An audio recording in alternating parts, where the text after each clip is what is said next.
Welcome to worship with Eliot Unitarian Chappell.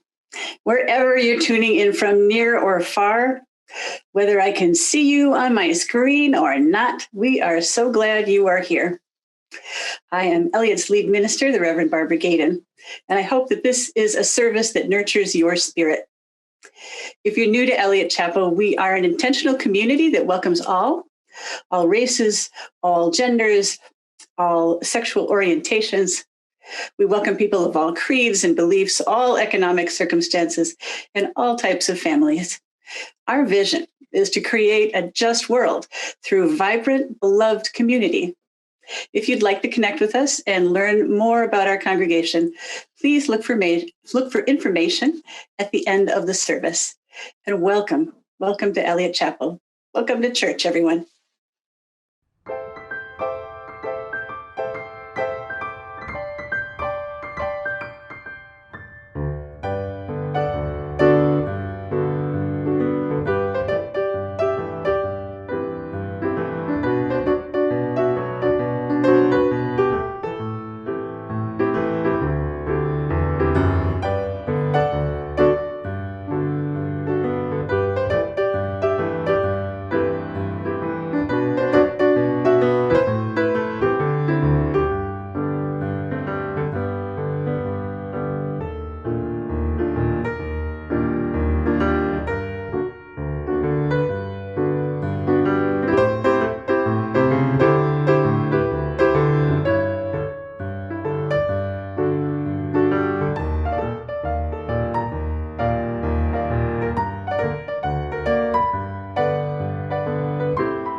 In Unitarian Universalism, we light a chalice, symbol of our liberal religious tradition, to represent that we have entered sacred space and have prepared our hearts and spirits for the time we will spend together.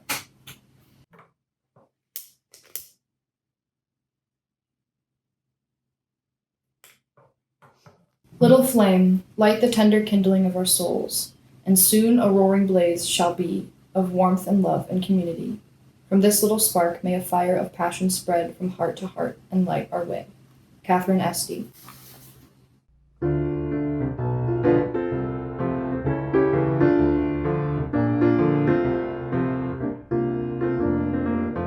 I wish I knew how it would feel to be free. I wish I could break all these chains holding me.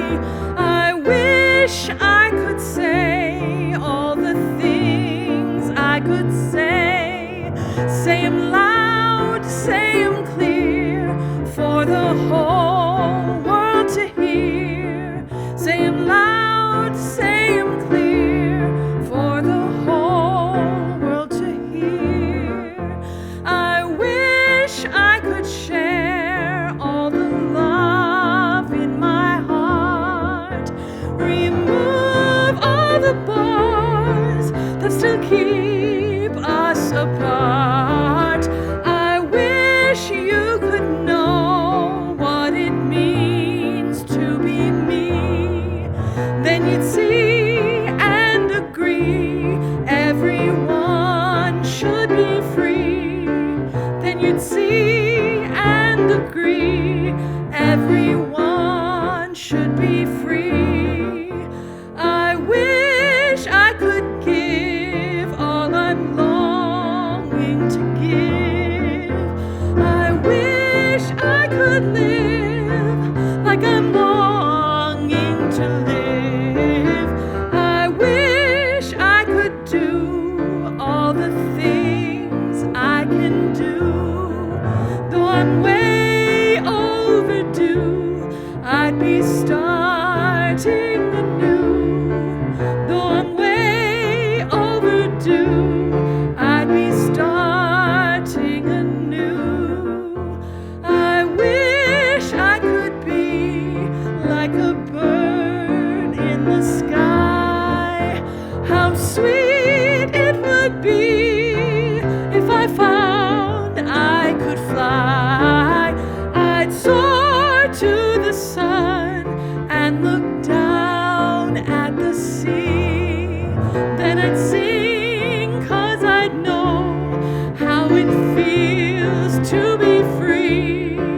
Then I'd sing 'cause I'd know how it feels to be free.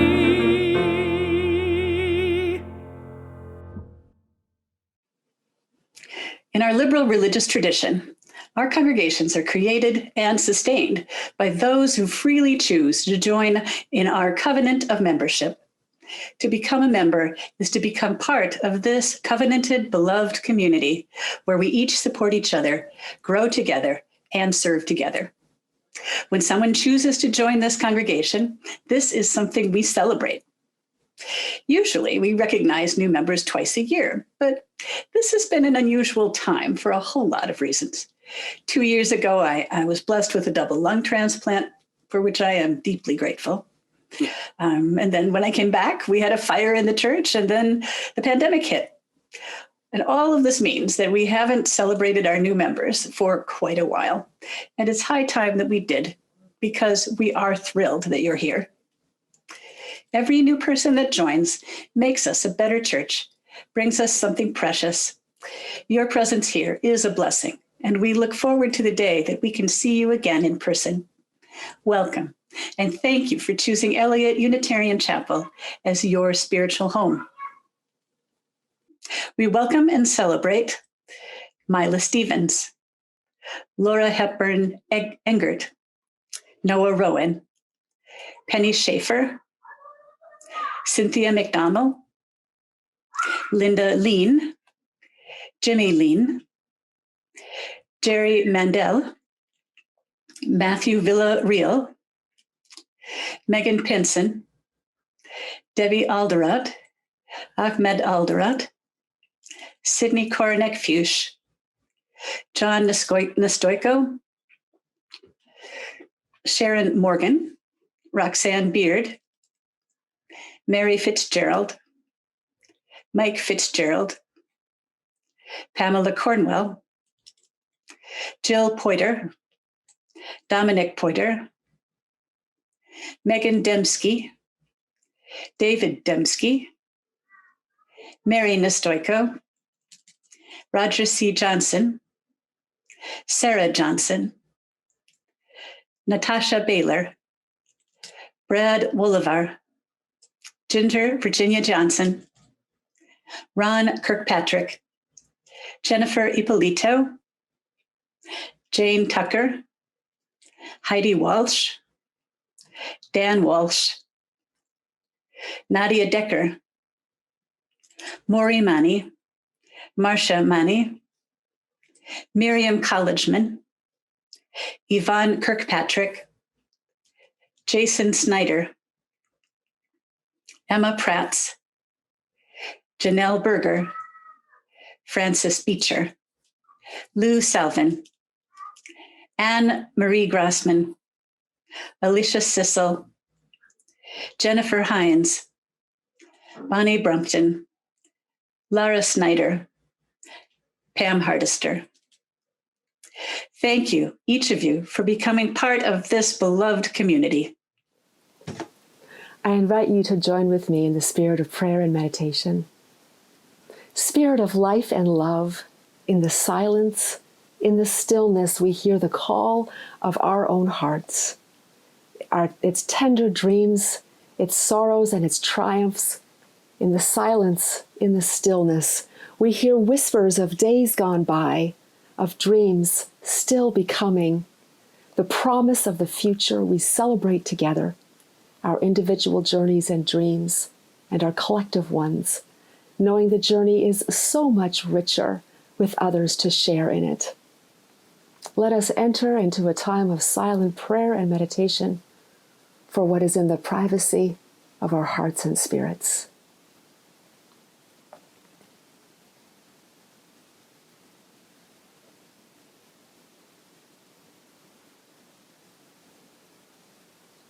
In the spirit of gratitude and in the name of all that is holy, we pray. From before we were known to be coming into this world, adults dreamed about what we would become. And as soon as we could talk, the adults in our lives may have asked us with excitement in their voices, "What are you dreaming of becoming?" As our life experiences changed, our answers changed, but the dreaming stayed the same. We always need to dream because we are always becoming. I want to become an Egyptologist because I love studying Egypt and the job looks really fun. When I saw the picture of King Tut's tomb, my mind was blown. It had a rope that tied 2 doorknobs together. The lock was preserved for about 3,000 years, and I was wondering, what is this? Then I read the caption on the picture. I really want to see the mummies and find out what the Egyptians believe in, religion-wise. Learning more about the history of Egypt and a different language will help me know more about the world's past. Jane, age 8. I wanted to become a professional mountain climber. I loved being outdoors and climbing rocks. If I could get paid for doing that, how great would that be? Bob. I want to become a scientist because I want to make a machine that will make me live forever. Clark, age 8. I wanted to be a cowgirl so I could spend my days riding horses. Terry, age 73. I dream of becoming an engineer because I want to build a time machine. I want to go back in time to when it was really snowy. George, age 6. I wanted to be a famous singer because I loved music and loved to sing. Karen. I'm dreaming of becoming an inventor. What else? I will invent things and test them to see if they work. Kai, age 6. I wanted to be a physician like my aunt so I could cure people. Barbara. I wanted to be a farmer or rancher, cattle. I loved the country, loved working with large animals, loved the look of them. Horses too. Bruce, age 74. I'm dreaming of becoming a game programmer because I like to play games and I'd like to create them when I am older. Gordy, age 8. I wanted to be Julie Andrews and play all the good leads. Pam. I wanted to be a political analyst. I watched a lot of news with my dad in elementary school and liked talking about it with him.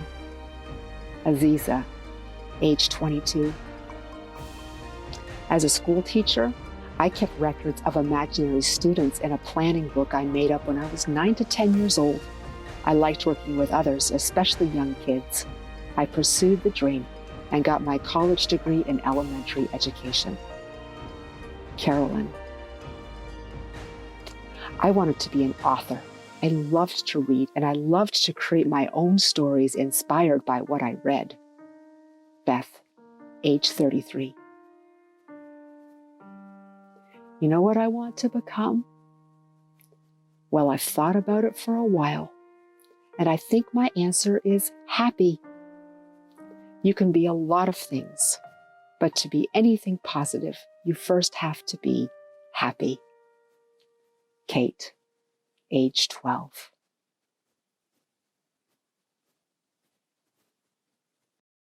One of our treasured traditions at Eliot Unitarian Chapel is that we give half of our offertory away every week to an organization in the community that shares our values.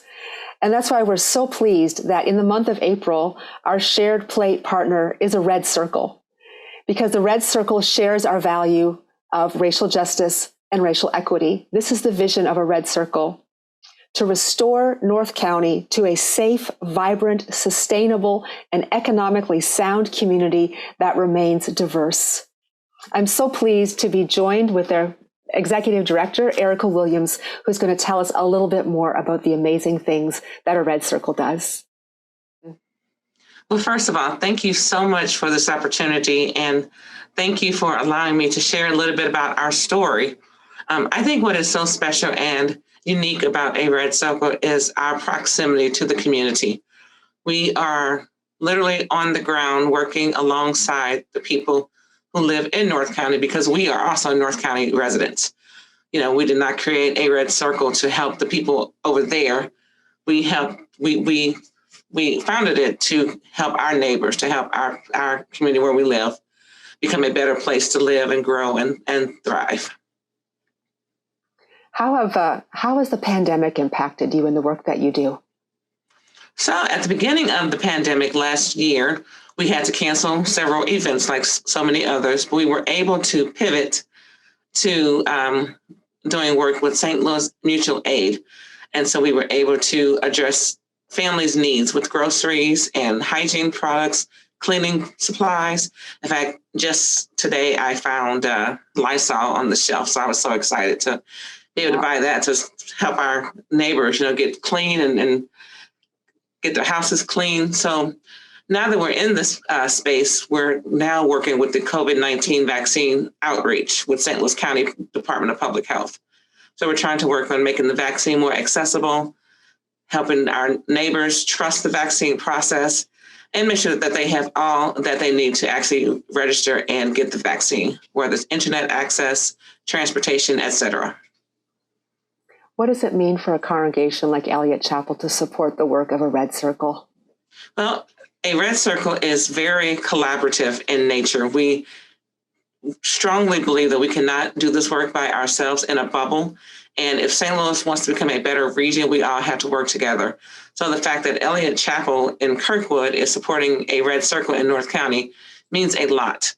And at some point, when we're past the social distance phase, it'd be great for some of the members to come out to a Red Circle to visit our gardens, just to see kind of what we're doing here in the North County region to make this a better place for everyone. Indeed, we're all waiting for the day that we can be together again. Yeah, thank you so much, Erica. It's been a real pleasure to be with you, and blessings on your work. Thank you so much. Thank you. Our goal for the month of April is to raise a total of $1,300, which is $650 for a Red Circle and $650 for the many ministries of Eliot Chapel. Let us be a generous people.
Our reading this morning is called From a Litany of Becoming by Enfleshed.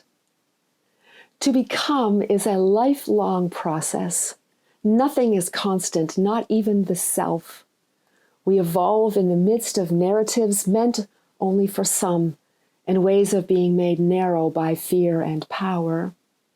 We must then have the courage to listen to the truth of our own lives, to the wisdom that comes from within, responding without resistance or need to control, but with welcome and curiosity. This is what ensures our becoming is an unfolding of our truest self. This lifelong labor cannot be carried out alone. It requires help from friends and lovers, family, and creaturely companions who bear witness to what makes us come alive and say to us, listen, look, feel, pay attention to that. This is loving and being loved. Thus ends the reading. Today's message is about becoming and who gets to dream and who is able to get closer to what we have dreamed of becoming.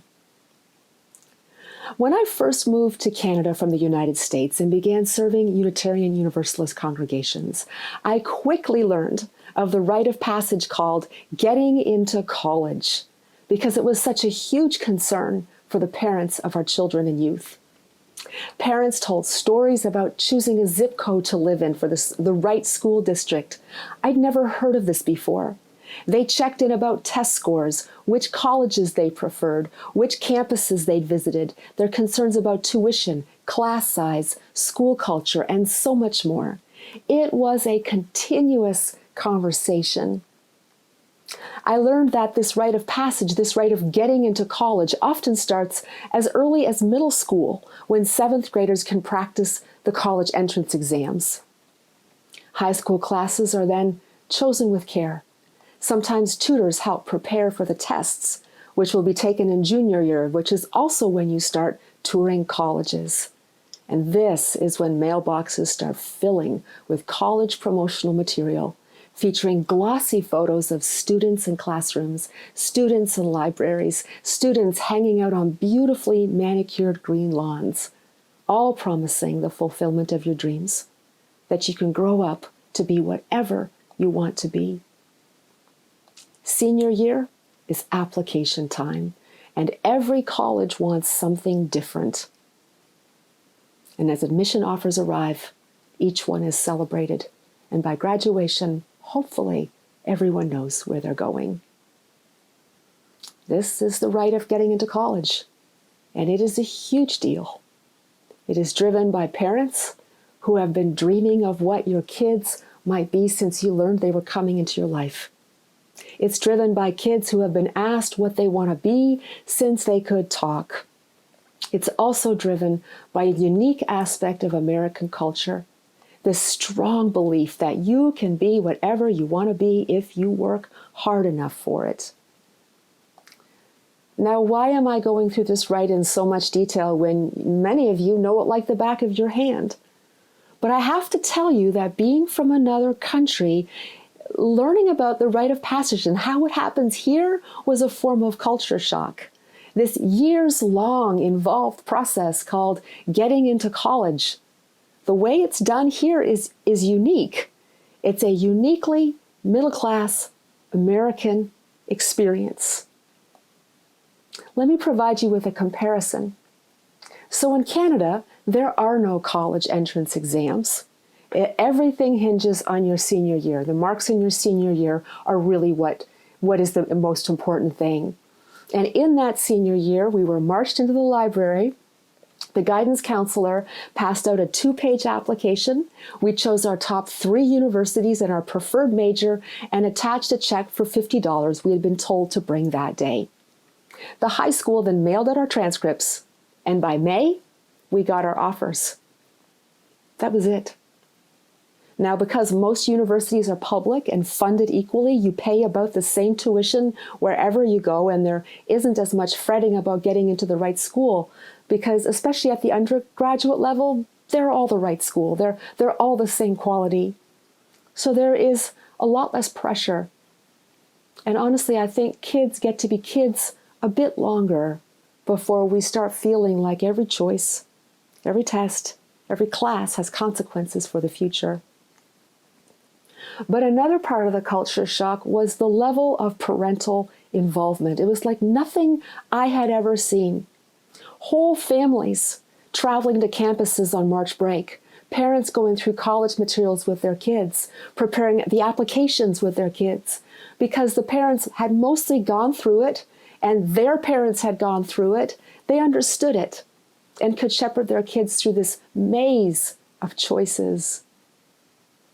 But if you come from a working class background, if you're a family of recent immigrants or the adults in your family don't speak English, if your parents didn't go to college, they can't steer you through this. Even if your family totally supports you, which mine did, you're doing it on your own. Now, this does make you stronger. You have to learn in the moment because there isn't someone to catch you, but you also miss opportunities because you just don't know they're there. There's a set of shared understandings among those who have all gone to college and whose families have a background of going to college. There are so many unspoken rules and assumptions that everyone just gets, except those that don't. And because they aren't second nature to you, you just miss things. I would miss things in college because I just didn't know. I didn't even know to ask about what I didn't know. Many of us had to learn how to pass for middle class to get through college, which I might add is a lot easier if you're white. So this idea that you can be whatever you want to be if you just work hard enough, it's really not true. It's really misleading, and that is problematic when this belief is one of the pillars of American identity. It's a really fragile pillar.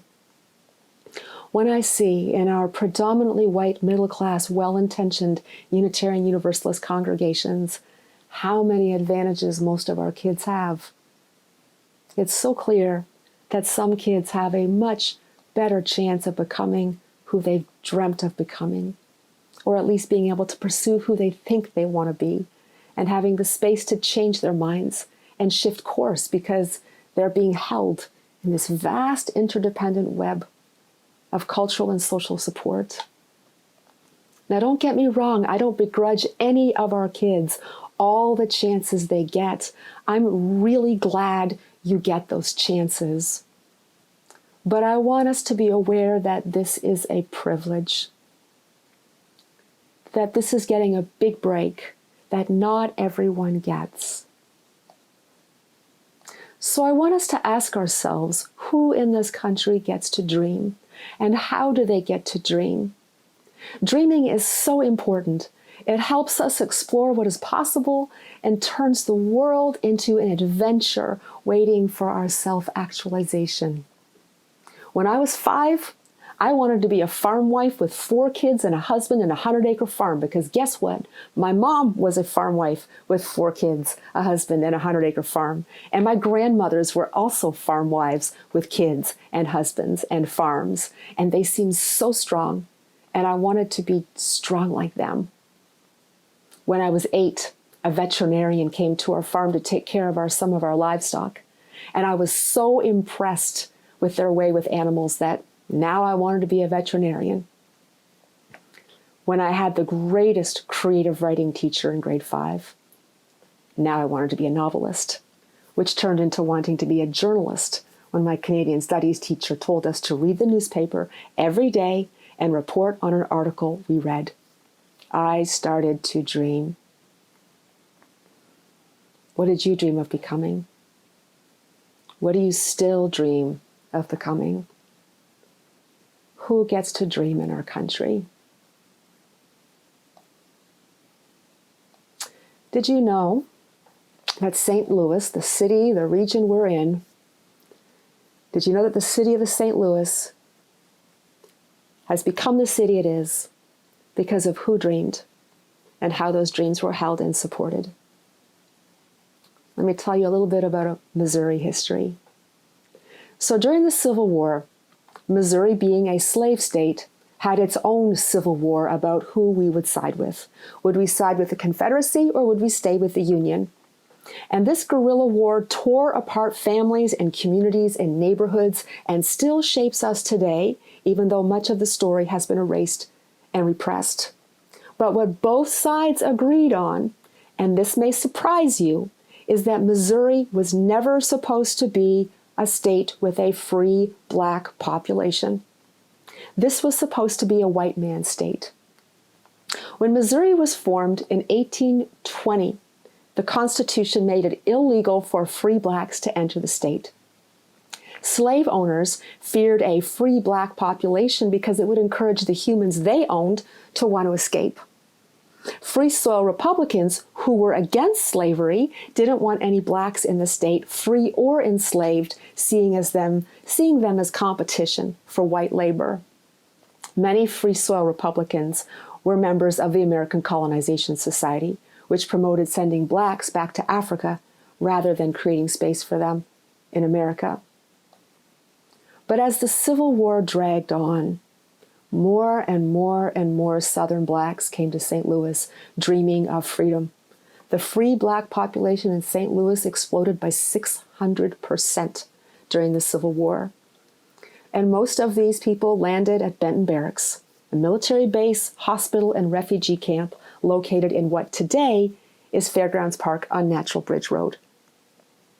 They enlisted, they organized, they started their own schools, even though it was illegal to teach blacks to read and write in the state of Missouri. And this is where the St. Louis Unitarians enter the story, because William Greenleaf Eliot, who brought Unitarianism to St. Louis, supported the Benton Barracks School. And he paid a price for that.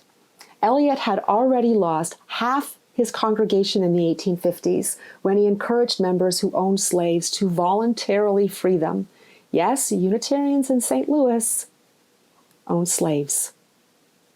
He then lost more of his congregation in the 1860s when he supported the freedom schools being created by black parents who were fighting for their children's dreams. When the war ended, St. Louis had the largest black population in the Union, but those in power were in no mood to concede. Their vision of Missouri had never included a free black population. But parents wouldn't give up. They kept advocating, and they gained white allies, including many St. Louis Unitarians, especially Unitarian women, and also William Greenleaf Eliot. In 1865, the Missouri legislature was empowered to establish black public schools. And in 1866, 3 schools opened, including Toussaint Louverture Elementary and Sumner High School. And I'm sure I pronounced that wrong because I'm not from St. Louis, but those schools still exist today. Black Missouri parents have been fighting for their children's education for over 150 years, fighting for their children's right to dream in a state that has been continuously ambivalent and often hostile to equitable education. All of our public policies, our educational funding structures, our housing policies, our healthcare policies are informed by white ambivalence about the right of black communities to exist in our state. Schools in black districts have never been funded the same way as schools in white district, even today. Even after Brown versus Board of Education, when black parents now had the right to choose to send their kids to West County schools, this resulted in money taken from their home district and sent to West County districts, which were already well funded because of high property values. The answer in this state to underperforming schools in historically marginalized communities is not to invest, but to strip away even more. Land in black residential areas that could provide educational funding through residential property taxes is routinely offered to businesses with tax abatements, which takes more money away from schools.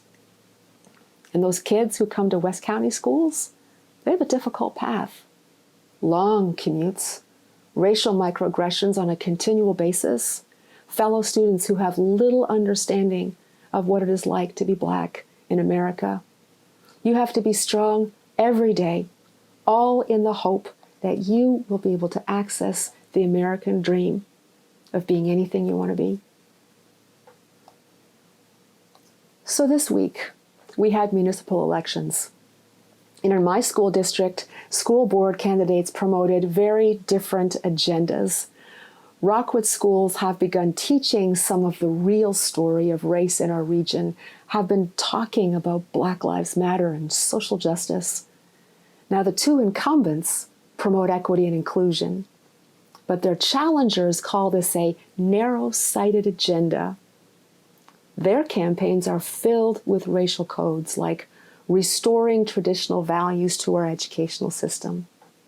Vote for your children and your property values. I mean, could it be any clearer? This is the code for maintaining white dominance through erasing the experience and value of students of color and preventing white children from knowing the truth about their state, about their community. It erases the dreams of children of color, and the dreams of white children are also deeply shaped by this racial erasing. We are still struggling with the legacy of a state that was supposed to be white man's land. Now, those of us who are committed to racial justice, we have to know this history to understand what we are up against. White middle-class parents committed to racial justice, I know you struggle with choosing to live in white areas because the schools are better, and you want the best for kids, your kids, and you struggle knowing that your property taxes are reproducing unequal systems and leaving other kids behind. Black parents, I know you struggle with wanting the best for your kids, knowing sometimes it means busing them out of your communities into districts that are ambivalent about their presence, knowing it means your education dollars, your property tax dollars are being shifted away from struggling local schools to wealthy West County schools. We so want it to be true that all our children should be able to grow up and become what they want to be. And yet there's so many barriers. So where do we find hope here? Where is the good stuff happening? And there is good stuff happening. You know, one of the changes is that out of the tragedy comes increasing awareness. The Ferguson uprising that moved through our streets every day and night for a year after Michael Brown was murdered, and the resurgence of protest after George Floyd's murder in Minneapolis, it's changed the conversation. It's awful that it took such horrible loss to create the dialogue, to create change, but change is happening.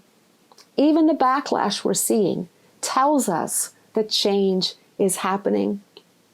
And in many places in this country, it's progressives who are on the offensive, riding a current of hunger for justice.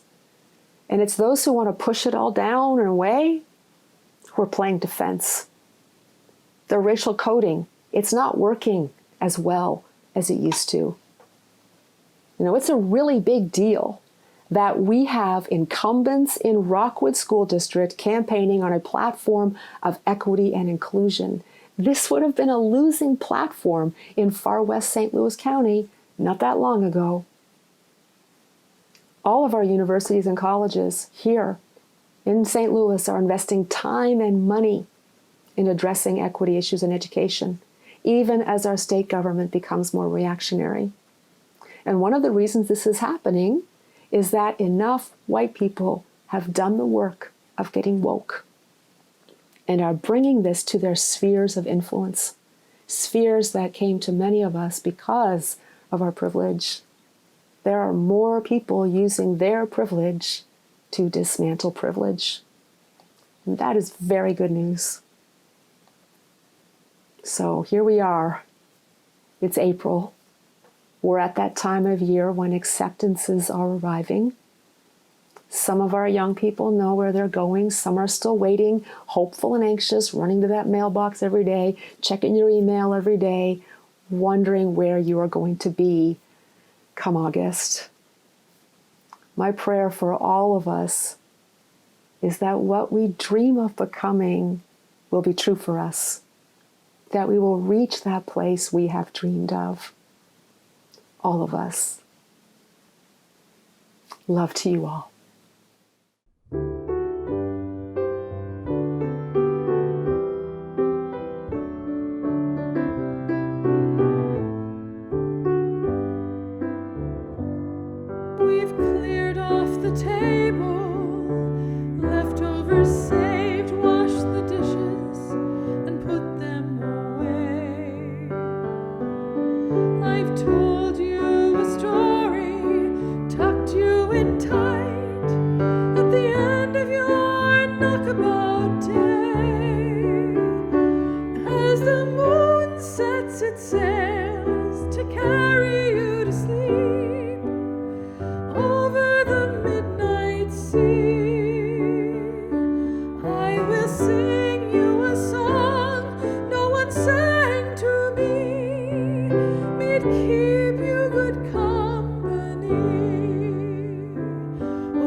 special one, and the only measure of your words and your deeds will be the love you leave behind when you're done.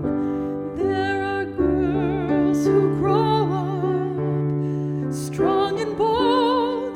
There are boys quiet and kind. Some race on ahead, some follow behind, some go their own way in time. Some women love women, some men love men, some raise children, some never do. You can dream all the day, never reaching the end of everything possible for you. Don't be rattled by names, by taunts, by games, but seek out spirits true. If you give your friends the best part of yourself, they'll give the same back to you. Oh, you can be anybody you want to be. You can love whomever you will. You can travel any country where your heart leads, and know that I will love you still.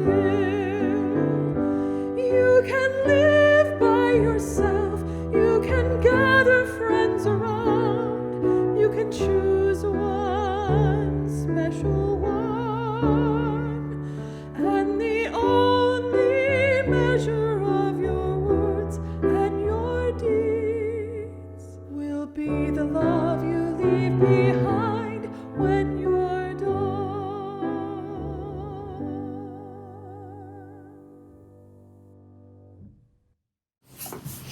We extinguish this chalice, but its light will remain in our hearts until we are together again. Love to you all.